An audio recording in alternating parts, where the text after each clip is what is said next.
नालंदा विश्वविद्यालय भारत के बिहार में शिक्षा का एक प्राचीन केंद्र था, जो अपनी शैक्षणिक उत्कृष्टता और सांस्कृतिक महत्व के लिए प्रसिद्ध था। नालंदा विश्वविद्यालय की स्थापना गुप्त साम्राज्य के दौरान, विशेष रूप से कुमारगुप्त प्रथम के शासनकाल के दौरान की गई थी। ये विश्वविद्यालय 700 से अधिक वर्षों तक फलता फूलता रहा, जिसने पूरे एशिया और उससे परे के विद्वानों को आकर्षित किया।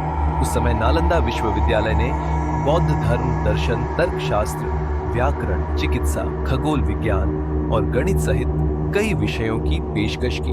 ये विश्वविद्यालय अपने जीवंत बौद्धिक माहौल के लिए जाना जाता था, जहां विद्वान वाद विवाद और चर्चा में शामिल होते थे। विश्वविद्यालय में एक विशाल पुस्तकालय और स्क्रिप्टोरियम था, जिसमें ग्रंथों और पांडुलिपियों का एक विशाल संग्रह था।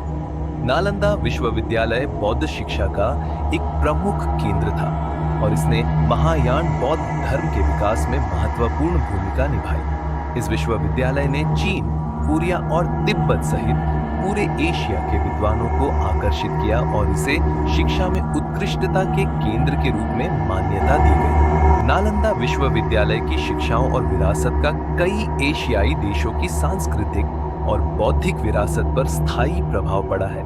ये विश्वविद्यालय नागार्जुन, आर्यदेव और धर्मकीर्ति सहित कई प्रसिद्ध विद्वानों से जुड़ा हुआ था।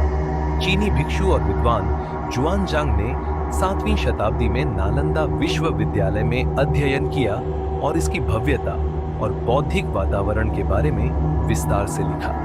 नालंदा विश्वविद्यालय की विरासत दुनिया भर के विद्वानों और शिक्षार्थियों को प्रेरित करती रहती है।